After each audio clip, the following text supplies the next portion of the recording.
أعوذ بالله من الشيطان الرجيم.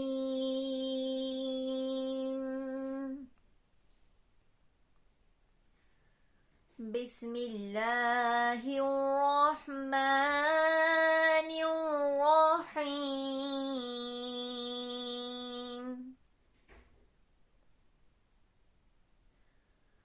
الرحمن علم القرآن خلق الإنسان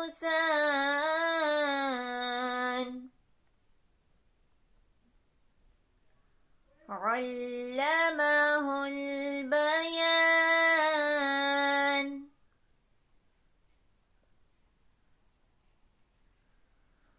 الرحمن علم القرآن خلق الإنسان علمه البيان.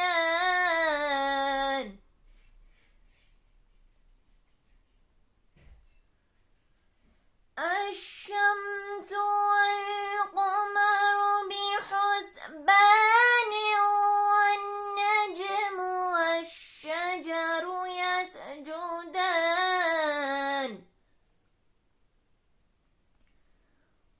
والسماء رفعها ووضع الميزان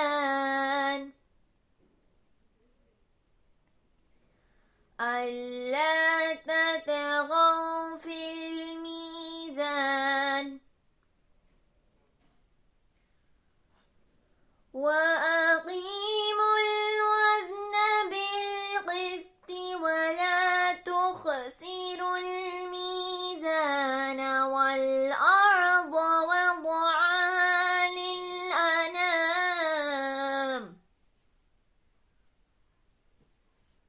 فيها فاكهة والنخل ذات الأكمام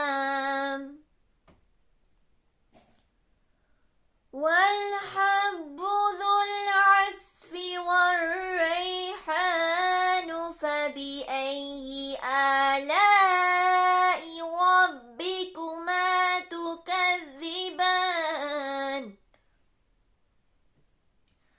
فبأي آلاء ربكما تكذبان الله أكبر. بسم الله الرحمن الرحيم. قل هو الله أحد الله الصمد لم يلد ولم يولد ولم يكن له كفوا أحد ولم يكن له كفوا أحد. صدق الله العظيم وبلغنا رسوله النبي الكريم. صلی اللہ علیکہ یا رسول اللہ وسلم علیکہ یا حبیب اللہ. پیکرے دل ربا بن کے آیا پیکرے دل ربا بن کے آیا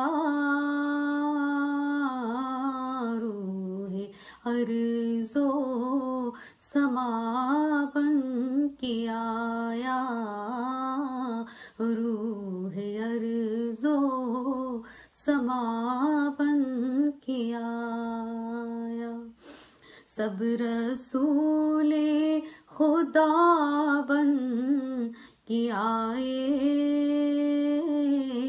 وہ حبیب خدا بن کے آیا، وہ حبیب خدا بن کے آیا.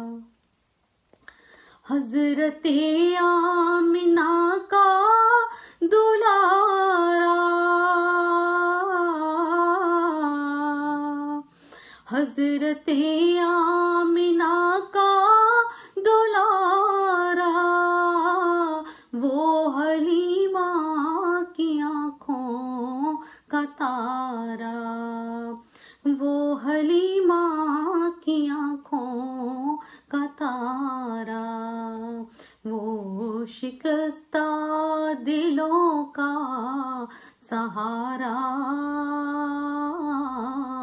بے کسوں کی دعا بن کے آیا.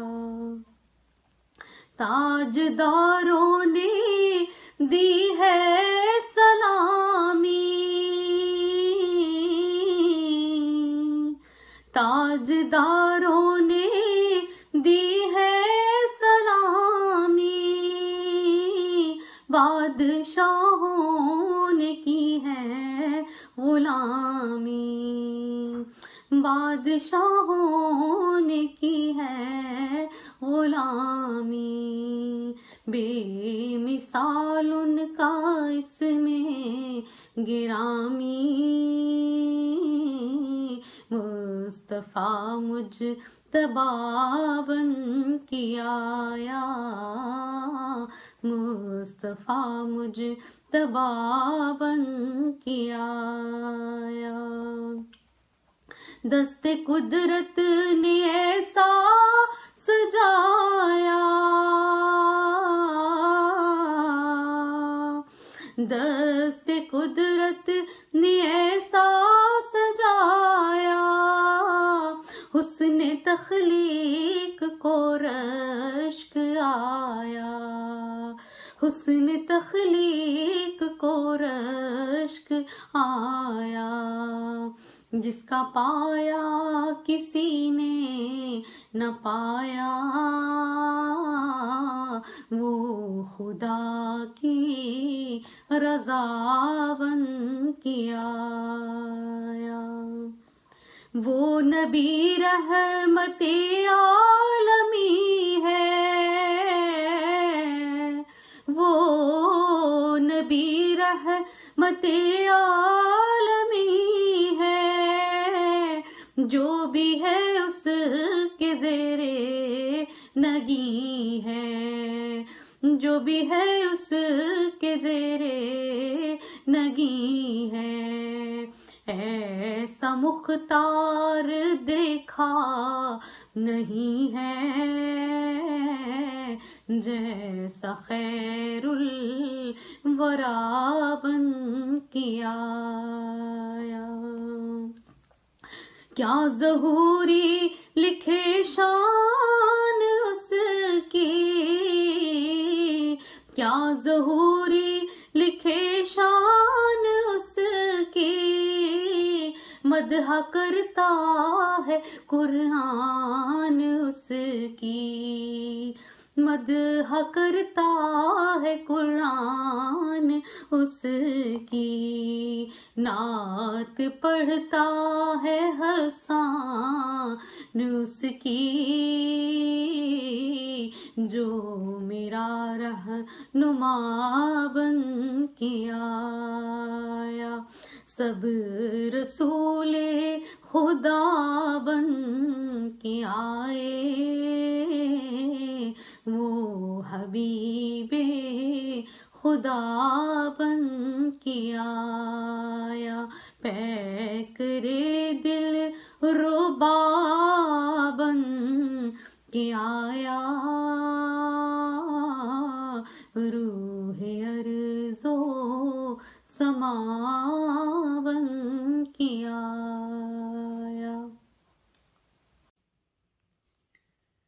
نحمدہ ونصلی ونسلم علی رسولہ الکریم اما بعد فاعوذ باللہ من الشیطان الرجیم بسم اللہ الرحمن الرحیم۔ اللہ جل مجدہ کی توفیق خاص سے اور حضور تاجدار کائنات صلی اللہ علیہ وآلہ وسلم کی نالین پاک کے تصدق سے اور سیدی شیخ الاسلام ڈاکٹر محمد طاہر القادری دامت برکاتہ العالیہ کے فیضان نظر سے منہاج القرآن میں لیگ یو کے زیر اہتمام استقبال رمضان کے حوالے سے آج کے اس پروگرام میں شرکت کی سعادت نصیب ہو رہی ہے۔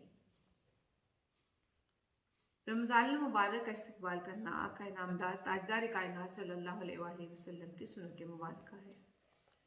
جب رمضان المبارک کا مہینہ آتا تو حضور تاجدار کائنات صلی اللہ علیہ وآلہ وسلم صحابہ کرام سے دریافت کرتے، ما تستقبلون ماذا یستقبلکم، تم کس کا استقبال کر رہے ہو اور تمہارا کون استقبال کر رہا ہے۔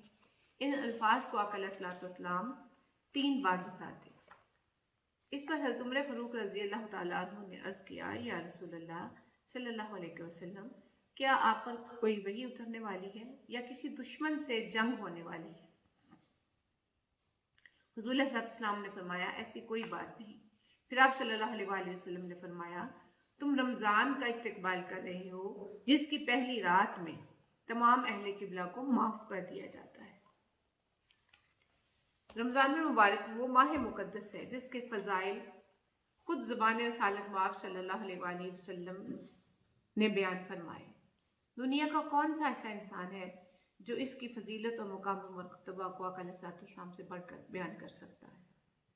آئمہ محدثین نے اپنی کتب میں فضائل رمضان پر مستقل ابواب قائم کیے ہیں، جن میں باقاعدہ اسناد کے ساتھ احادیث نبویہ کو روایت کیا ہے، جن میں نبی اکرم صلی اللہ علیہ وآلہ وسلم نے اس ماہ سعید کی سعادتوں اور فضائل کو اپنی زبان مبارک سے بیان فرمایا۔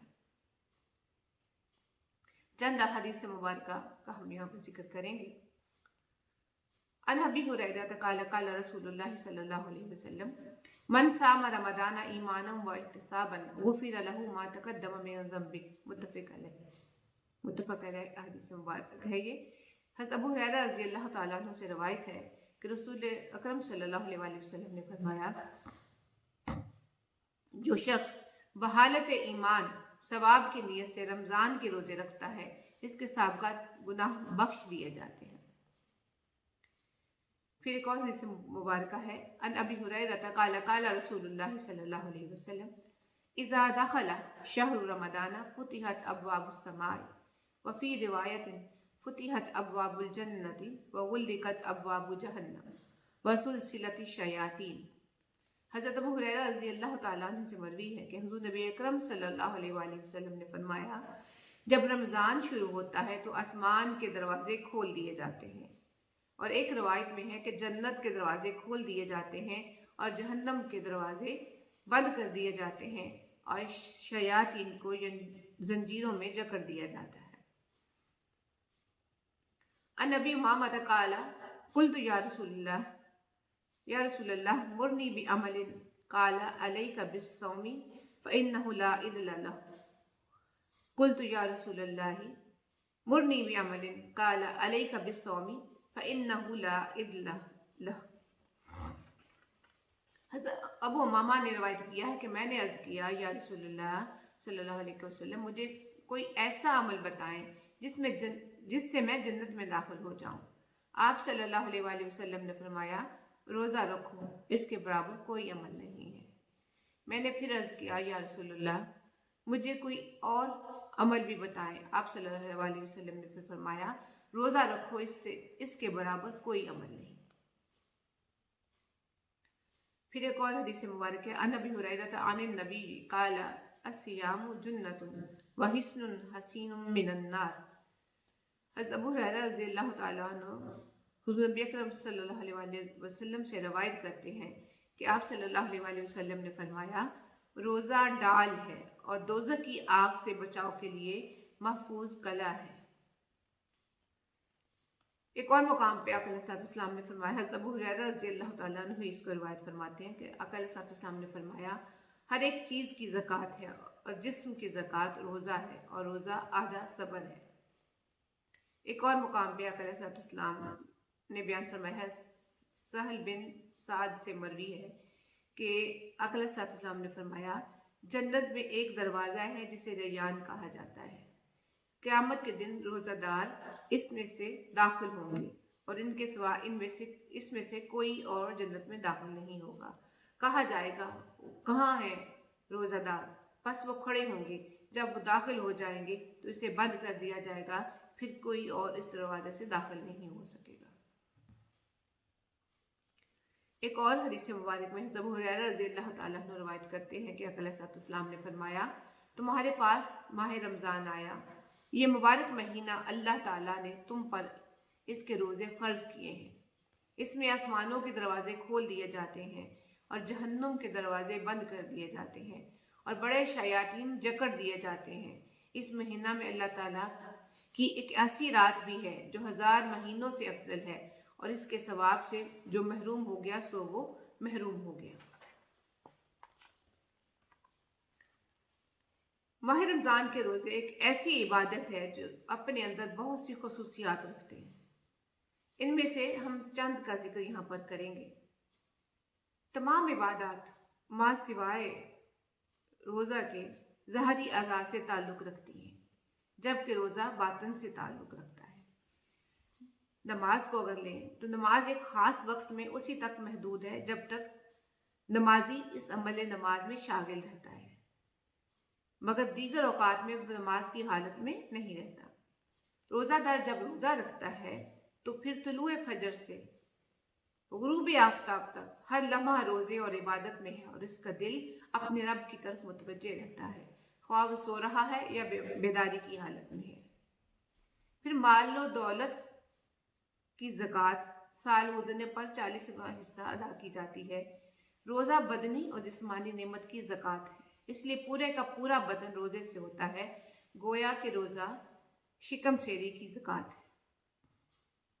پھر دیگر عبادات مثلا نماز مخصوص اوقات میں مخصوص اعمال کو مخصوص طریقہ سے ادا کرنا ہے۔ اسی طرح زکوٰۃ اپنے مال سے مخصوص رقم نکال کر مخصوص لوگوں کو دینا ہے۔ یوں ہی مخصوص دنوں میں مخصوص مقامات پر مخصوص اعمال کی بجا آوری کا نام حج ہے، مگر روزہ ایک ایسی پوشیدہ عبادت ہے کہ اس میں ظاہراً کوئی عمل نہیں کیا جاتا، بلکہ روزہ دار کسی کو بتائے بھی کہ میں روزے سے ہوں تو اس پر کوئی خارجی دلیل قائم نہیں کی جا سکتی۔ اس کو صرف اللہ تعالیٰ جانتا ہے یا روزہ رکھنے والا جانتا ہے کہ وہ روزے سے ہے۔ پھر دیگر عبادات ایک محب صادق کی طرف سے اپنے محبوب کے حضور ایک ظاہری نذرانہ عقیدت ہے، جبکہ روزہ اپنے محبوب حق کی بارگاہ میں ایک پوشیدہ نذرانہ ہے۔ ظاہری عمل میں ریا کا عنصر ہونے کے سبب اس کی قبولیت مشکوک ہو سکتی ہے، اور پوشیدہ نذرانہ اور عمل یعنی روزہ میں ریاکاری کا عنصر نہ پائے جانے کی وجہ سے اس کی بارگاہ نیاز میں قبولیت کے امکان زیادہ ہے۔ پھر نماز، زکوٰۃ، حج وغیرہ جیسی عبادات میں اطاعت کا جذبہ کار فرما ہوتا ہے، جبکہ روزے میں جذبہ عشق کا غلبہ ہوتا ہے، اس لیے کہ روزہ دار اپنے محبوب کی محبت میں اس کی صفات کو اپنے اندر پیدا کرتا ہے۔ وہ کھانا پینا اور نفسانی خواہشات کو محض اپنے محبوب کی رضا کے لیے ترک کر دیتا ہے۔ یوں محبوب اور محب میں قرب و محبت دو چند ہو جاتی ہے۔ وہ محبوب سے ملاقات کے شوق میں راتوں کی نیند کو تج کر کے تراویح کی صورت قیام کرتا ہے، دن میں کھانا پینا ترک کر دیتا ہے، اور یوں بھوک کی شدت سے اس کا رنگ محض اپنے محبوب کی محبت میں زرد ہو جاتا ہے، جسم لاغر و کمزور ہو جاتا ہے، گویا اس نے محبوب حقیقی کی محبت میں رات کا آرام، دن کا چین اور لذت سب کچھ چھوڑ دی۔ یہ اس کا اپنے محبوب سے عشق صادق کی دلیل ہے۔ پھر روزے کی حالت میں بندہ جب قدرت رکھنے کے باوجود کھانا پینا ترک کر دیتا ہے تو اس سے اس کے اندر احساس بندگی اور اللہ تعالیٰ کی حاکمیت مطلقہ کا احساس پیدا ہوتا ہے، اور پھر وہ سال کے باقی دنوں میں بھی اپنے مالک کے حضور سر نیاز خم کیے رکھتا ہے۔ باقی عبادات مقام شکر ہیں، جبکہ روزہ مقام صبر میں ہے، کیونکہ اس میں راتوں کو قیام، تراویح، رات کے آخری پہر میں سحری کے لیے اٹھنا، دن میں کھانا پینا ترک کر دینا، ان تمام امور میں صبر و استقامت پائی جاتی ہے۔ اور صبر ایک ایسا عمل ہے جس کے متعلق قرآن پاک میں فرمایا گیا ان اللہ مع الصابرین، بے شک اللہ، یقیناً اللہ صبر کرنے والوں کے ساتھ ہے۔ اب اگر ہم روزے کے انعامات کی بات کریں تو جتنی بڑی عبادت روزہ ہے، رب ذوالجلال نے اس کا اجر اور انعام بھی اتنا ہی بڑا رکھا ہے۔ اب ہم کچھ انعامات رمضان کی بات کریں گے۔ پہلا انعام بخشش و مغفرت ہے۔ رمضان المبارک کی مبارک ساعتوں میں اور پاکیزہ لمحات میں جو محض رضائے اس الہی کے حصول کے لیے روزہ رکھتا ہے اور اس کے ظاہری و باطنی آداب کو بقدر طاقت پورا کرتا ہے تو وہ رب غفور الرحیم اس کے باعث روزہ دار کے سابقہ گناہوں کو بخش دیتا ہے۔ چنانچہ حضرت ابو ہریرہ رضی اللہ تعالیٰ عنہ نے فرمایا کہ آقا علیہ الصلوۃ والسلام نے فرمایا من صام رمضان ایمانا و احتسابا غفر له ما تقدم من ذنبہ۔ حضور نبی اکرم صلی اللہ علیہ وسلم نے فرمایا کہ جو شخص ایمان کی حالت میں ثواب کی نیت سے رمضان کے روزے رکھتا ہے اس کے سابقہ گناہ بخش دیے جاتے ہیں۔ پھر روزے کا دوسرا انعام قیام اللیل کی شکل ہے، یعنی تراویح۔ اگر موجودہ دور کی ہم بات کریں تو دین سے دوری اور غفلت کے باعث اللہ کی بارگاہ میں قیام و سجود کی لذتوں سے ہم محروم ہو چکے ہیں، اور اس بات نصیبی کا ایک نتیجہ یہ بھی ہے کہ بہت سے لوگ جو روزہ تو رکھتے ہیں مگر قیام تراویح میں غفلت کی وجہ سے ان انعامات الہیہ سے محروم رہتے ہیں جو ماہ رمضان کی راتوں میں قیام کرنے والوں کے ساتھ ہی مختص ہے۔ نبی رحمت صلی اللہ علیہ وسلم نے ارشاد فرمایا جس نے رمضان میں ایمان کی حالت میں ثواب کی نیت سے قیام کیا تو اس کے سابقہ تمام گناہ معاف کر دیے جاتے ہیں۔ پھر رمضان کا ایک اور انعام نیکیوں کے اجر میں اضافہ ہے۔ اللہ تعالیٰ کی رحمت اپنی مخلوقات بالخصوص بندوں پر ہر لمحہ سایہ فکر رہتی ہے، مگر رمضان کی شان ہی کچھ نرالی ہے کہ اس کے لیل و نہار اور شام و سحر میں اس کے دریائے رحمت میں کچھ اس طرح جوش آ جاتا ہے کہ ان ساعتوں میں وذات کریم اعمال صالحہ کے اجر و انعام میں اس طرح اضافہ فرماتا ہے کہ نفلی عبادات کا انعام فرائض کے برابر اور فرائض کا اجر 70 گنا تک بڑھا دیتا ہے۔ پھر قیام رمضان کا ایک منفرد انعام حضرت ابو عبد الرحمن بن عوف روایت فرماتے ہیں کہ آقا علیہ الصلوۃ والسلام نے فرمایا جو شخص ایمان اور حصول ثواب کی نیت کے ساتھ رمضان کی راتوں میں قیام کرتا ہے تو وہ گناہوں سے یوں پاک ہو جاتا ہے جیسے اس دن تھا جب اسے اس کی ماں نے جنم دیا تھا۔ پھر رمضان کا روزہ دار کے لیے ایک اور انعام جو ہے وہ باب الریان سے داخلہ ہے۔ جنت کے 8 دروازوں میں سے ایک کا نام باب الریان ہے۔ یہ جنت میں داخل ہونے والوں کے لیے صرف اور صرف روزہ داروں کے لیے مختص ہے۔ جب سب روزہ دار اس دروازے سے داخل ہو جائیں گے تو اس کو بند کر دیا جائے گا اور پھر کسی کے لیے نہیں کھولا جائے گا۔ اور پھر روزہ کا سب سے بڑا انعام روزہ دار کے لیے دیدار الہی کی لذت ہے۔ سیدنا ابو ہریرہ رضی اللہ تعالیٰ عنہ بیان فرماتے ہیں کہ آقا علیہ الصلوۃ والسلام نے فرمایا قسم ہے اس ذات کی جس کے قبضہ قدرت میں محمد مصطفیٰ صلی اللہ علیہ وسلم کی جان ہے، روزہ دار کے منہ کی بو اللہ تعالیٰ کو مشک سے زیادہ پیاری ہے۔ اور روزہ دار کے لیے 2 خوشیاں ہیں جس سے انہیں فرحت ہوتی ہے، ایک جب وہ افطار کرتا ہے اور دوسری فرحت دیدار جب وہ اپنے رب سے ملے گا تو اپنے روزے کے باعث وہ خوش ہوگا۔ تو اللہ کا دیدار جو ہے وہ سب سے بڑا انعام ہے روزہ دار کے لیے۔ اب ہم بات کر رہے ہیں روزہ اور اس کے آداب کی۔ ماہ رمضان المبارک اپنے دامن میں ان گنت سعادتوں، رحمتوں اور برکتوں کے خزانے سموئے ہوئے ہیں۔ اس کی سب سے اہم ترین عبادت جو اس کا امتیازی پہلو ہے وہ اس مہینے میں اللہ کی رضا کے لیے روزہ رکھنا ہے۔ روزہ کو عربی میں صوم کہتے ہیں۔ صوم عربی زبان کا لفظ ہے جس کی جمع صیام آتی ہے۔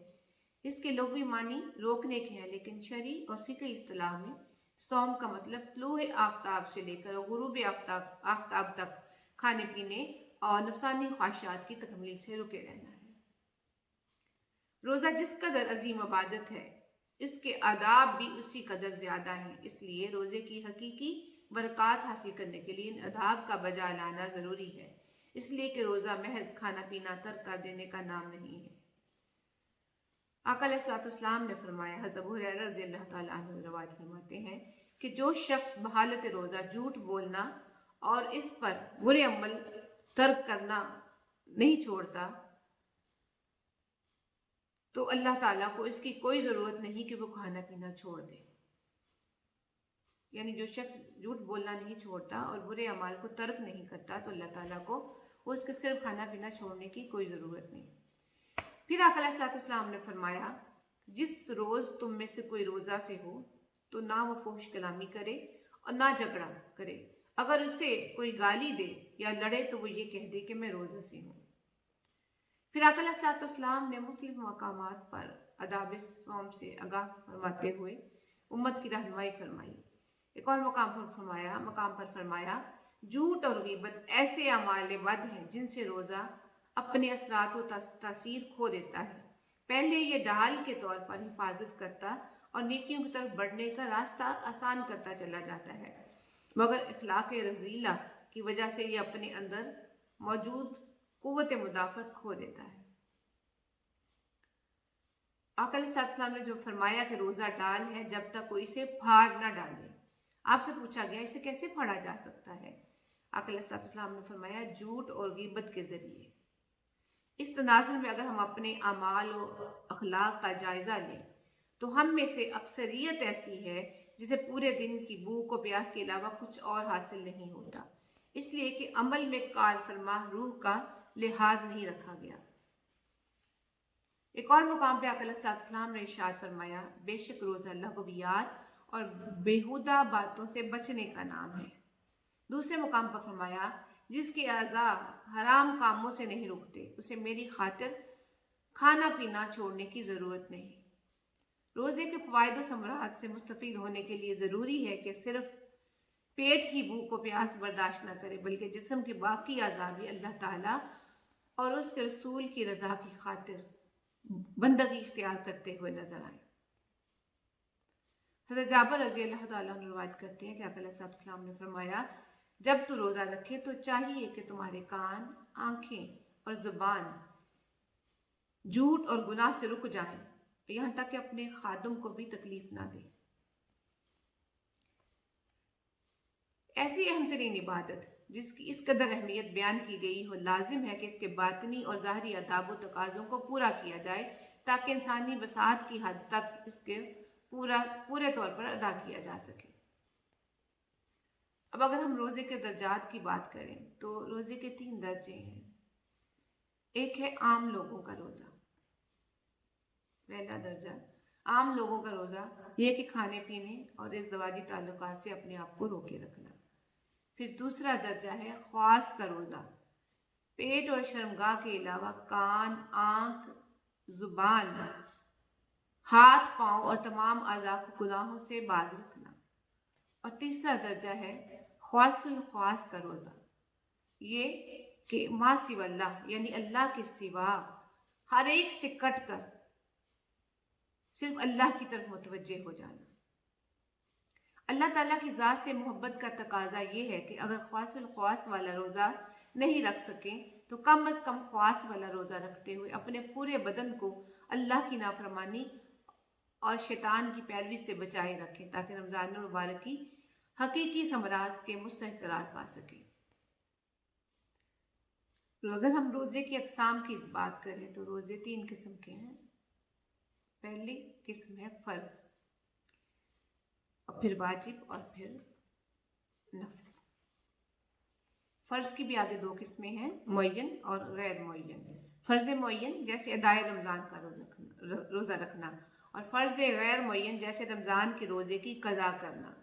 جب بھی روزہ قضا کی نیت سے رکھ لے وہ فرض غیر معین ہوگا۔ اور واجب روزے اس کی بھی 2 قسمیں ہیں، معین اور غیر معین۔ واجب معین جیسے نظر معین کا روزہ، یعنی اگر میرا فلاں کام ہو جائے یا بیمار صحت یاب ہو جائے تو میں فلاں دن یا دنوں کے روزے رکھوں گا یا رکھوں گی، تو اس صورت میں انہیں معین دنوں میں روزہ رکھنا لازم ہوگا۔ پھر واجب غیر معین جیسے نظر مطلق، یعنی نظر تو مانی تھی مگر کسی خاص دن یا ایام کا تعین نہیں کیا تھا، تو اس صورت میں بھی جب بھی روزہ رکھا نظر پوری ہو جائے گی۔ اب نفلی روزے، ان میں جیسے 10ویں محرم اور 9ویں محرم کا روزہ رکھنا، ہر ماہ 3 روزے، ایام 20 یعنی 13ویں، 14ویں اور 15ویں کا روزہ رکھنا، یوم عرفہ کا روزہ رکھنا، پیر اور جمعرات کا روزہ رکھنا، شوال کے روزے رکھنا یا صوم داؤدی۔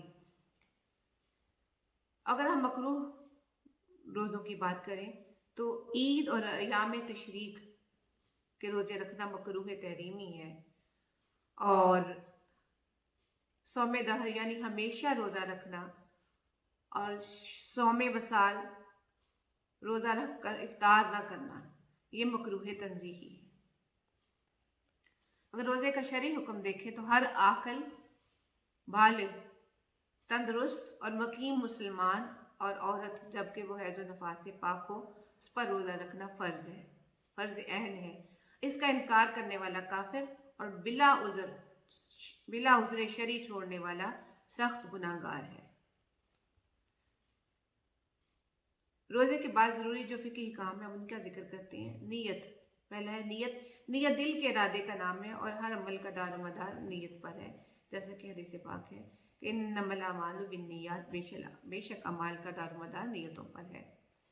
تو دل سے ہی نیت کر لینا کافی ہے، البتہ اگر زبان سے نیت کی تو یہ مستحب اور ظاہر و باطن میں یکسوئی پیدا کرنے کے لیے بہتر ہے۔ روزے کا وقت طلوع فجر سے لے کر غروب آفتاب تک ہے۔ یوم شک یعنی شعبان کی 30ویں تاریخ کو خالص نفلی روزہ رکھا جا سکتا ہے، اس کے علاوہ کوئی اور روزہ رکھا تو مکروہ ہوگا۔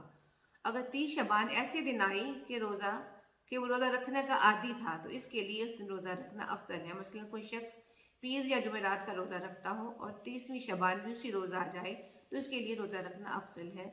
خاص 30ویں شعبان کا روزہ رکھیں، البتہ عوام نہ رکھیں۔